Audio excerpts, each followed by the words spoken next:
Hello everyone. Today we discussions impact of curriculum.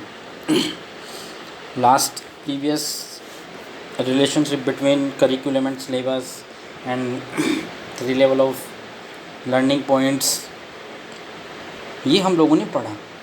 ठीक है, आज हम लोग पढ़ेंगे impact of curriculum. Impact of curriculum है क्या?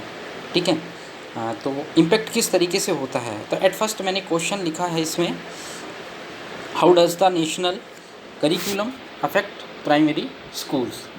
देखो इसमें लिखा हुआ है the national chosen by the government applies to all state primaries. It is set of guidelines telling and schools the subject areas they must teach to children to different ages. It also decides how and when they should access their pupils. बहुत अच्छी बात कही गई है कि राष्ट्र के द्वारा इन चीज़ों को, गवर्नमेंट के द्वारा इनको अप्लाई किया गया है, इनको चूज़ किया गया है ऑल ओवर स्टेट्स के लिए, प्राइमरीज़ के लिए. It is set of A guideline, इनके लिए गाइडलाइन बनाई गई है.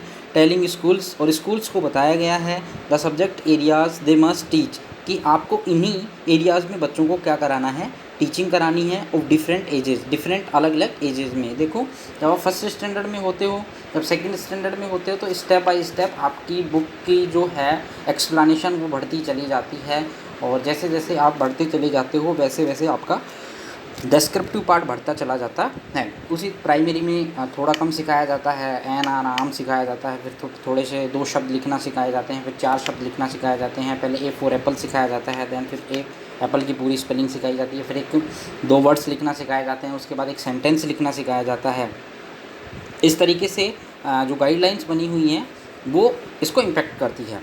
It is also decide how, और ये हमें डिसाइड कर लेना चाहिए how when they should access their peoples, कि बच्चे किस तरीके से पढ़ना चाहते हैं. मतलब हमें उनकी ये हमें उन्हें पता होना चाहिए कि हमें बच्चों को किस अकॉर्डिंगली पढ़ाना है. जैसे इसमें दिया हुआ भी है, as such students can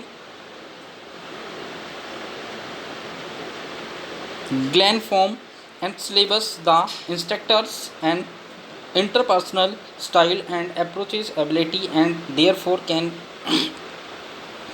create a first impression about an instructor and his or her attitudes towards student and learning. Neat and clean लिखा हुआ है, इसमें ऐसा कोई डिस्क्रिप्शंस नहीं है जो आपको समझ नहीं आएगा.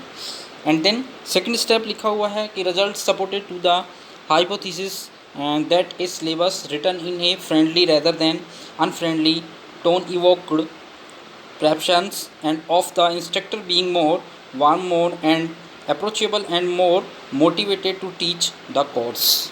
That's it. और अगर अपन बात करना चाहें तो एक लाइन ये भी जोड़ सकते हैं अपन कि materials of learning experiences, materials learning experiences, इस तरीके के हम थॉट्स इसमें डाल सकते हैं, जिससे हमें पता लग जाएगा कि इम्पैक्ट ऑफ करिकुलम क्या है, कि स्टूडेंट्स के लिए किस तरीके से इम्पैक्ट करता है, रिजल्ट्स पे किस तरीके के लिए इफ़ेक्ट करता है. ये सारी चीज़ें करिकुलम में हमें पढ़ाने को मिलती हैं.